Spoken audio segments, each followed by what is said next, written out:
Hey, what's going on, everybody? Welcome back to another episode of PMP's Den of Antiquities. Today, we're going to be ranking all of the Disney Plus era Star Wars shows. Because if we were going to do everything, we'd be here forever, and nobody wants that. What year is it? It was brand new. I want to say, though, before we start and get into this, look, I'm going to be giving some harsh truths about some of these shows that weren't necessarily my favorite. Obviously, because it's a tier list ranking, I'm giving my opinion. But I just want you to know I'm not crapping on your opinion. If you And anyone who says otherwise has a poop mouth with poop opinion. love a show that I don't love, that's totally okay. Totally fine. There's a big enough slice for everybody. Okay, so we're breaking this down into essentially like 4 categories, really 3. A is great. I thought it was amazing. Nothing really to critique for the most part. B is good. But while I enjoyed it, there were some issues that I had with it. C is bad, meaning it was mostly garbage and I didn't like it. And there were some aspects that I did enjoy. And then the last one is haven't watched it. And that's just because there's a couple on here that I haven't seen. Okay, so first we have Andor. And I actually really enjoyed Andor. There were parts of it that I felt like could have been taken out. I think Andor was like 12 seasons in total, and personally I think it could have been told in maybe like 10 to like 8. Some episodes, we do these round tables, and I couldn't even get people to kind of come on and talk about them because there was just nothing going on in the episode. So I feel like they could have trimmed some of the fat and made the pacing a little bit more intense, I would say, I guess is the right word to use. But overall, I think for it introducing a new genre to Star Wars, which is like the spy thriller, we haven't had a lot of those in Star Wars. I think it did a really good job. The writing is amazing in it, and the storytelling, I think, is really good with the world building inside of a smaller scope, I would say, because you get to see like the inner workings of like the Empire and what the rebels are kind of starting to pick up momentum, and they're just kind of different factions separated right now. But you can tell it's leading to like the big rebellion where everybody kind of unites under one flag and fights the Empire. So I would say I'd have to put it in B for me. It's good. It was just a little slow, and I really, to give my full opinion, I think it's going to need that second season. But what I want to see with the second season is just more Empire, more stakes, just crank everything up to 11 essentially, and just add a little bit more of that Star Wars mysticism in there with it. I think that was one thing that it was lacking of, is it just didn't have that kind of mystical Star Wars feel. I'm not saying it needs lightsabers or a Darth Vader hallway scene. While that stuff's super cool and I love seeing that, not everything has to be that, but I would like them to kind of crank up the pace just a tad bit. Next, we have Bad Batch, and I really enjoyed the Bad Batch's introduction. I thought they were super cool. I really liked all their abilities. When season 1 came around, where they were, getting announced that they're having their own show, and I really enjoyed season 1. Was there things that I could have lived without? For sure, but I thought it was on a good track. I liked all the characters. Hunter being my favorite. I have a Hunter hot toy down here. I don't think you guys can see it, but I really like him. He looks like Sylvester Stallone. I'm a big Rocky Rambo fan, so that was really cool to see. And then I don't know really what happened with season 2, to be honest with you, because their whole thing is that they don't want to fight. They kind of just want to raise Omega and live their life. And I'm just like, that's, to me, in my opinion, is boring storytelling. I don't want to see them live like the Cut Lawquane life where they're on a farm living out their days and done fighting for the Empire. And I wanted to see the conflict between them and rescuing their clone brethren who need their help, where the clones have essentially shunned and outcasted them for their whole entire life, and now they have to play the hero and rescue them. The episode where they have to raid Dooku's palace and kind of put their views of the Separatists aside and move on from that life. Super interesting. Crosshair and Mayday, Crosshair realizing that the Empire just sees him as an asset and will toss him aside as soon as he's not useful anymore. We got the freaking Bad Batch against the Republic Commandos. How cool would that have been if, like, the end of the episode or season would have been them fighting the Republic Commandos and them getting pigeonholed into a position? Like, so many great ideas that they didn't capitalize on. I think I'm going to have to put Bad Batch in B, because, like, It's good. It has a lot of stuff in it that I enjoy. I love seeing that kind of like post-Republic kind of era and seeing how things are shifting and changing and slowly becoming the Empire. But it's not the direction I personally would have gone with Bad Batch, and that's why for me it's probably going to be at the bottom of B. Next we have Clone Wars Season 7, and guys, I mean, this is instantly an A for me. I'm a Clone Wars kid. I grew up with Clone Wars, watching it on Cartoon Network, going to see the first Clone Wars movie in theaters. I'm going to put it in A. It's just great. The Martez Sisters arc was not the best way, I personally feel, that Ahsoka's journey could have been told. I kind of get what Dave was trying to do with it, that like Jedi need to bring hope back to like the common people, and the Martez Sisters are just trying to live their life and make a living, and they have to do some shady stuff, and then they don't think that they can rely on the Jedi. They've given up, and you know, I get it. It's just when you're only bringing a show, like one of the most popular Star Wars shows, back for one season, I just think there could have been cooler arcs. You got Darth Maul and the Sons of Dathomir arc, which, if you guys are the Clone Wars fans, like you know that he got captured by Palpatine in Clone Wars and taken to like a facility. His Mandos break him out, and like there's a whole battle between him and Maul and Dooku and Grievous and Mother Talzin, and like, man, you could have done that in a 3 arc and been great. There's also Ventress's arc, where she ends up dying at the hands of Count Dooku to save Quinlan Vos. You know, a lot of these, in my opinion, are better stories than what we got with that. But, you know, at the end of the day, we got what we got. I don't think it was that bad. I kind of just skip over that part and just go to the introduction of the Bad Batch and then Ahsoka's arc at the end. That's going to be probably the top tier for me. That's probably, nothing's going to beat that. There actually, one might beat it. We'll talk about that a little later. And next we have, next we have Boba Fett. Hello, darkness, my old friend. I've come. And this is where the ranking's kind of going to take a little bit of a dip.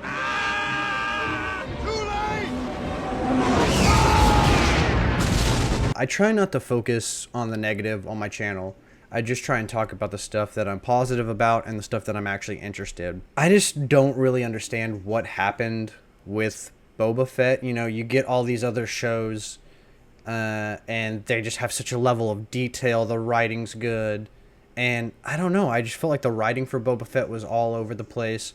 I felt like he was super out of character. It just didn't work for me personally. And this is, in my opinion, and it's sad for me to say, because I even have over here, like, I'll have a whole Boba Fett shrine,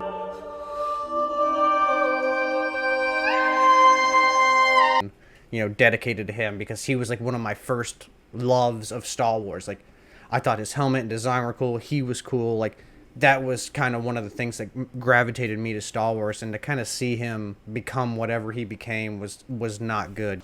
Oh, fuck. I can't believe you've done this. I like his arc with the Sand People.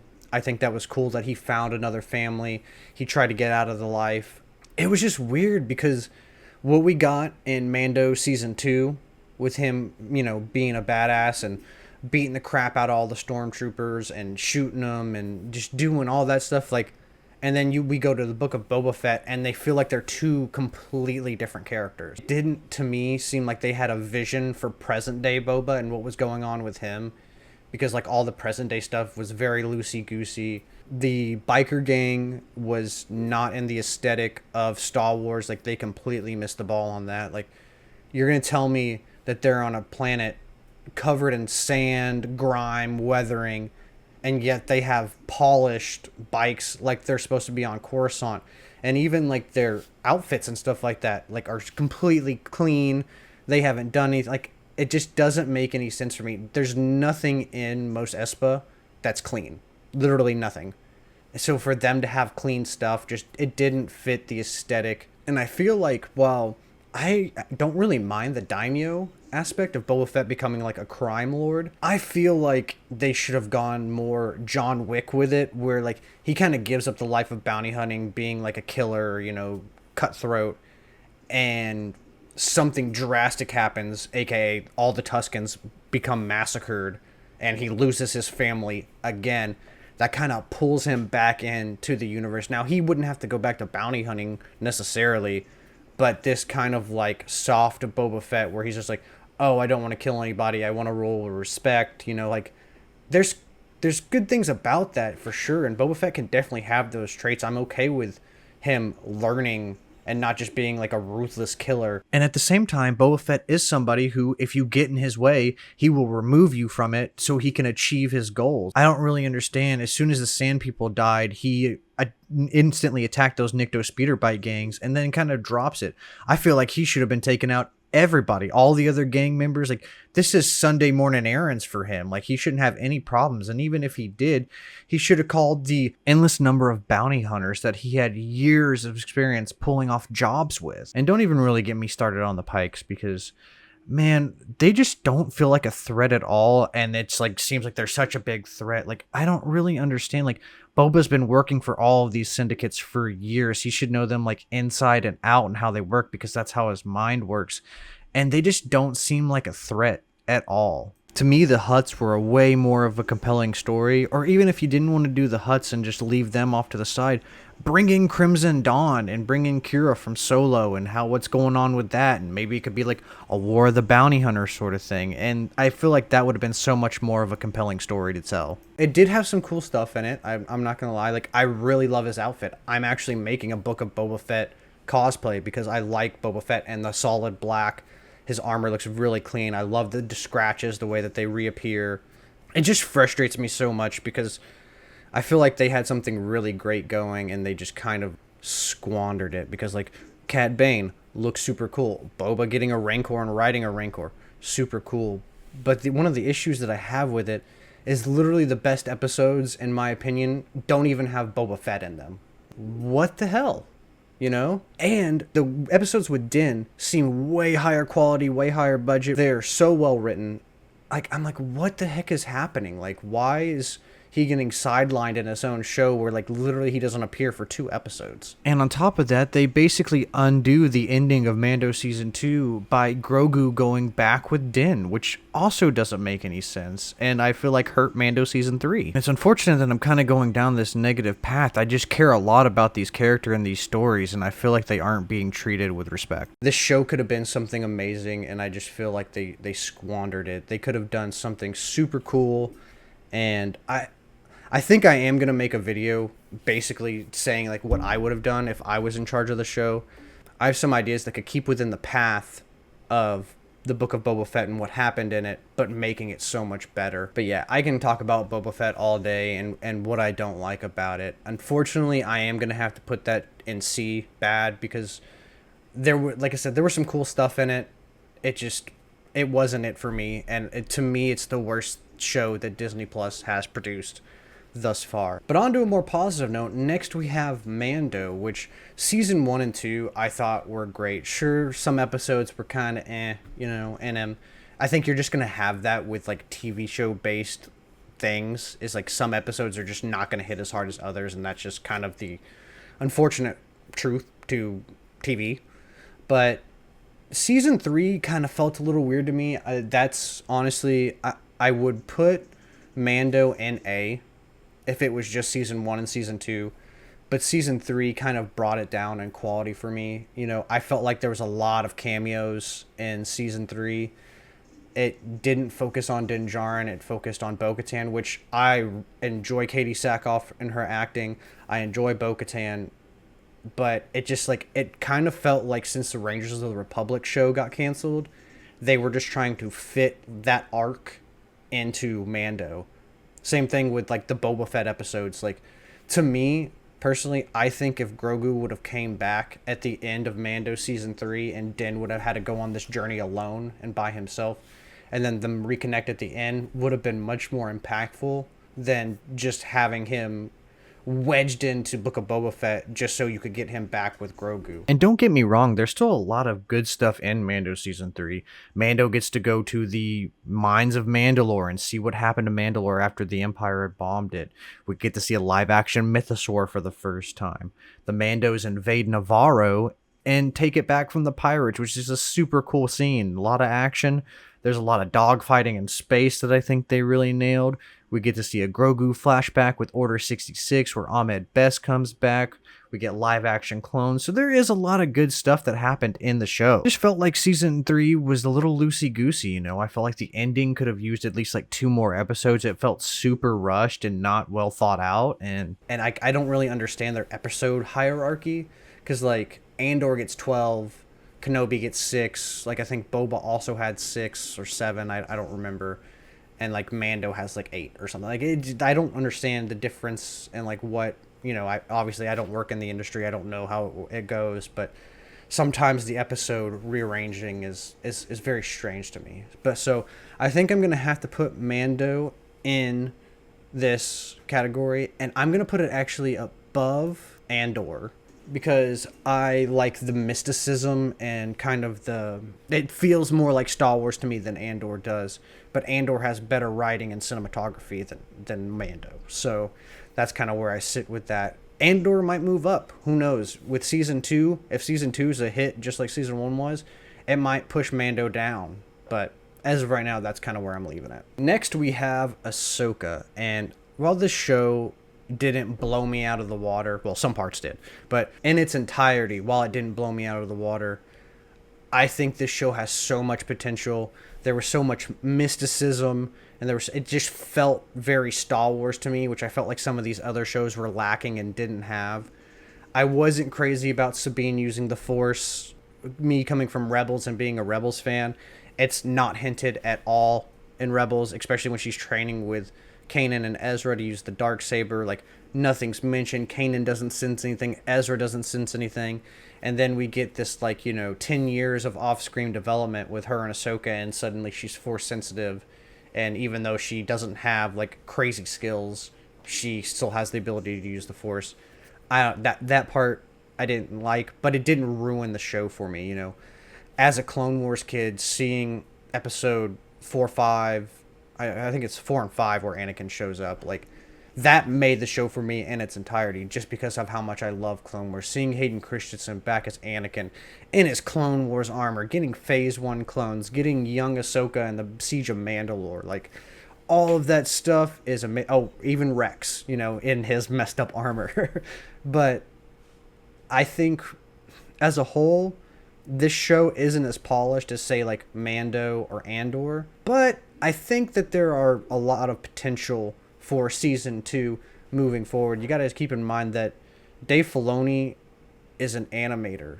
He's directed a lot of animated stuff. He's done some Mando stuff. He's done some stuff here and there. He's never helmed an entire show live action by himself. So I'm going to give him some leeway here and there, just because this is his first time kind of doing this stuff. But I really hope they pull it together in season 2. I think they kind of ended it where it could have had 2 more episodes. Baylan and Shin, their stories felt very unfinished, left very cliffhangers, which didn't really make sense. It felt like they kind of just threw Sabine's Force sensitivity. 1 minute she can't even move a cup, and the next minute she's throwing Ezra 50 feet to get to the Star Destroyer, the Chimera, to take off, To me, that just didn't add up, and I just wasn't really vibing with that. But even with all that, I still feel like there's a lot of potential for this show. I felt like every episode, there was something to talk about. There was something to speculate about, whether it be the Mortis gods, or what Ahsoka's doing, or what Anakin's doing, what Thrawn's doing. There's a lot of speculation and a lot of hype that I hadn't felt really with any of these other shows. So I am excited for season 2 and to see what Dave comes up with, because I do think at this point in time, until another creator steps up, Dave is still our best solution moving forward in all these shows, just because of how his mind works and how he was basically trained. He was George Lucas's apprentice. So I'm going to put Ahsoka in B. Next we have Obi-Wan, and this is where it's going to, again, take a dip, unfortunately. No, God! No, God, please, no! No! No! No! I was so excited when I heard Ewan and Hayden were coming back. I'm a prequels kid. I grew up with Attack of the Clones. I grew up with Revenge of the Sith. I grew up with Phantom Menace. I went and saw basically every single one of them in theaters. I don't really remember Phantom Menace because I think I was only 4 or 5 at the time when Phantom Menace came out, but all the other ones I saw in theaters multiple times and loved them. And growing up, these guys were my heroes. Like, two of my favorite Star Wars stories are sitting in my day 12 cabinet over there. It's the Obi-Wan and Anakin where you click their legs together and they spin. So, like, this show was so hyped for me, and boy, did it just, to me, miss the mark completely. Ewan's performance, chef's kiss, amazing. The young actress that played Leia, I thought she killed it. She did a great job. Some of her scenes were a little iffy and, like, not very good, but I don't blame that on her. I blame that on the writing. Reva, while I don't feel like she's a bad character, I kind of like that, like, Inquisitor who, like, came from nothing and is, like, conspiring against to, like, kill Vader because Vader did something to her. I just don't think it was the right move for this show. If you would have done that in a Vader show or something else, like, maybe. I think it was kind of weird that she got stabbed with a lightsaber when she was, like, I don't know, like, let's just be generous and say 10, and survives, and then she gets stabbed again by Vader, which I thought that fight scene was cool, but that should have been to the end of her story. To me, if you were going to have that at the beginning and have her still in the story of Kenobi, she should have been like a temple guard. Something else besides a Padawan, because lightsabers, I don't understand really what's going on with the Disney Plus era of lightsaber combat and lightsabers and how they work, but they just don't seem like they do anything anymore. And like lightsabers back in the day, unless you lost like a hand or something like that or an arm, like that's a death blow. Like you're done. Like there is no surviving a stab anywhere, no matter where it is, how long the saber's in your body. Like if you get stabbed with a saber, you're dead. And I get it, like some people like, technology has advanced since like Qui-Gon got stabbed and stuff like that. To me, it doesn't make sense. I felt no remorse or no feeling at all when Tala and the robot died at the very end. And some of the scenes with her in it where she's like karate chopping and doing all this stuff with the stormtroopers, like super strange. To me, it would have made more sense and I would have been okay with that scene if she would have been like an Imperial agent, kind of like Iden Versio or something like that, where she's like a commando. She kills people. She knows how to go infiltrate in and out. And her giving more of a backstory to her, I probably would have cared a little bit more. But I don't know. It was a cool seeing a Quinlan Vos nod. I liked the fight between Kenobi and Vader at the end. I thought the fire scene is where I really started to kind of like not dig the show, because I think that's ridiculous that Vader wouldn't go over the fire and just kill Obi-Wan. Like it didn't make any sense to me. And you could say, oh, well, he was waiting for, to find the rebels. Well, then why didn't he give a crap about the rebels at the end when he saw Obi-Wan tail off and go to that whatever planet that they fight on? He was like, no, I want to go for Kenobi. Even the Inquisitor's like, dude, like the rebels are right there. Like we need to snuff this out. And he's like, I don't give a crap about those rebels. I want Kenobi. I want to go fight him and I want to go kill him. What I think would have been cool is Vader just was like, oh, this fire's nothing. Force pushes the fire. And this really what sparks Kenobi. And he could have like force pushed Vader and pushed him back and they could have escaped or something. Just like a little minor tweak. If I was doing this show, I probably would have spent most of the time on Tatooine. And Kenobi wouldn't be this like dude who's completely cut himself off from the Force and like this weak old man who like doesn't do anything. He's given the most important outpost position in the galaxy to protect Luke. You're not going to give up training. You're not going to cut yourself off from the Force. You might try to conceal yourself, kind of like Palpatine did in the prequels, where he like hid his dark side from the world. And you could have totally done that. I would have done. There's in the Kenobi book, like he's fighting Tusken Raiders, he's fighting bounty hunters, trying to keep Luke out of trouble and protected and safe. And they could have taken so many different options with that and shown maybe less of like a sad old given up Obi-Wan and more of like a PTS driven like goal-oriented Obi-Wan where he's like, I gotta protect Luke at any cost, and that's why he can't go save Leia or anything like that. Like, I have a whole idea for Kenobi of how I would have done it. I also might make a video on that, as well as Boba Fett, and that's why it's gonna have to go in C above Boba Fett, because I do think it's better than Boba Fett. So, next we have Resistance, and this is gonna be a really fast one. I haven't watched it. That's a kind of a fib.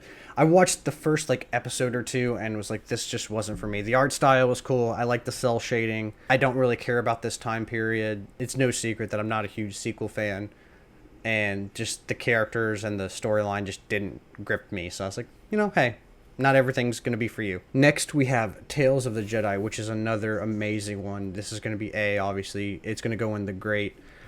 I love Dooku. It's probably one of my favorite animated Star Wars story arcs is Dooku's arc. We knew a lot of the stuff that happened in between Dooku's time, falling out as a Jedi and stuff like that, but just kind of seeing the puzzles pick up, seeing old Qui-Gon, seeing young Qui-Gon, and seeing how more and more Dooku disaligns with the Jedi and just doesn't agree with them, like, at all. Like, it was so great. And then the fight with Yaddle at the end. For those who don't know, Yaddle in the comics actually dies by, like, basically force absorbing, like, a bomb that was meant to kill Anakin, and it was going to blow up, like, half of Coruscant, but, like, through the force, she, like, absorbs it, and it doesn't end up killing anybody besides her. So, that while that's cool, I think this ending is much more fitting, and it was cool to see, like, Palpatine and Dooku turn to the dark side, and, like, Yaddle being like, oh, you're no match for me, but then, like, knowing that she's outnumbered, and this chef's kiss. Ahsoka was good. I enjoyed it. I think the first episode, in my opinion, could have been better. I don't really need to see that Ahsoka can use beast taming, and Ahsoka, like, with her family prior to the Jedi, personally didn't really care about. I think it would have been a much more interesting story if they would have introduced Plo Koon finding Ahsoka, because he's the one that initially found her and brought her to the Jedi Temple, and maybe they go on some crazy adventure, because who doesn't want more Plo Koon? I know I do. So the second episode with her deflecting everything and learning from the clones and how she survived Order 66 was cool. I know that George originally didn't want her to survive, but I think that Dave did it in a way that made sense to me personally.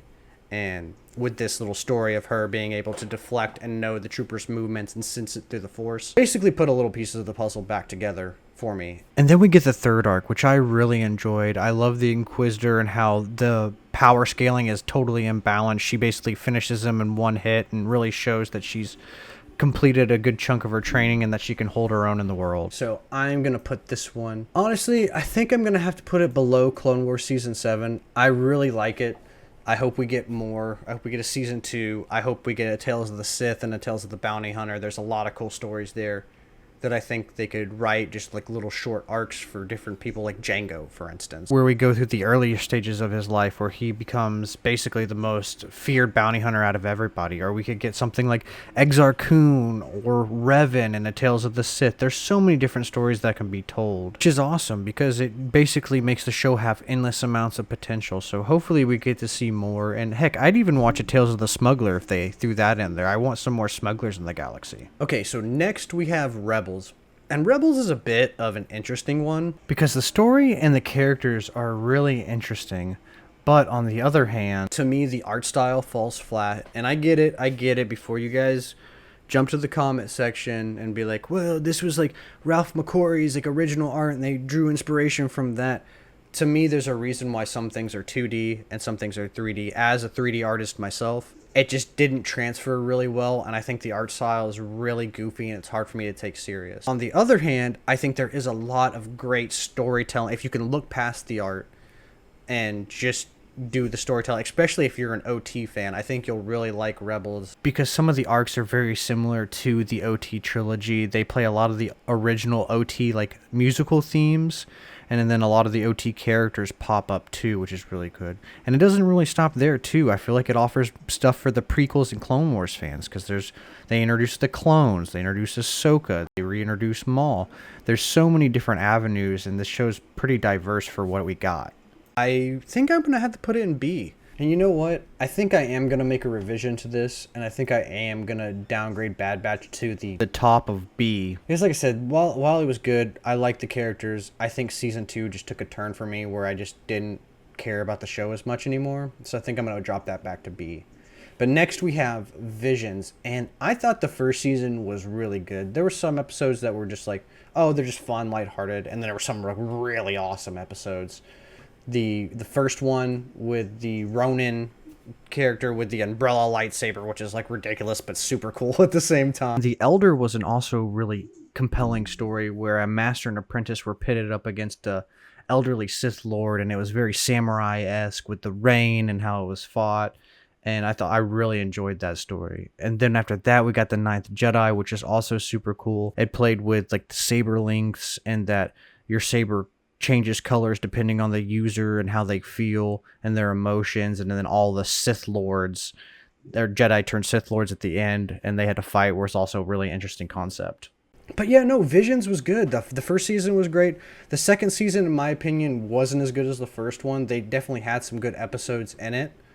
But I think I would have to put it in the C category just because of season 2. If season 2 had a little bit more bangers in it, I probably would have put it right under Rebels. But I think I'm going to have to put it in B just for season 2, or sorry, C, just for season 2, because if it was just season 1, I'd probably put it in B right below Rebels. But since season 2 was kind of a hit for me, and there wasn't as many episodes as I enjoyed as season 1, I think I'm going to have to put it at the top of C. And then Young Jedi Adventures, again, easy one. This just isn't targeted for me. I haven't watched a single episode.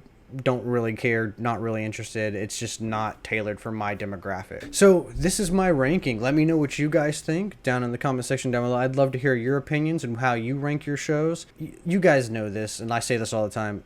My opinions change all the time on Star Wars. This is what I'm feeling today. You could ask me next week and I could have a completely different list for you. But really, I think out of all of these shows and out of all of this stuff, to me, the only true misses and the ones that I'm just like, it's just not acceptable are Kenobi and Boba Fett. Like, I don't want to harp on it and be negative, but I just don't know what happened with those shows. And it just sucks because those are two very important legacy characters, and arguably out of all of these shows, probably the two most important shows out of everything that's happened, and they just kind of screwed the pooch on it, and it's unfortunate.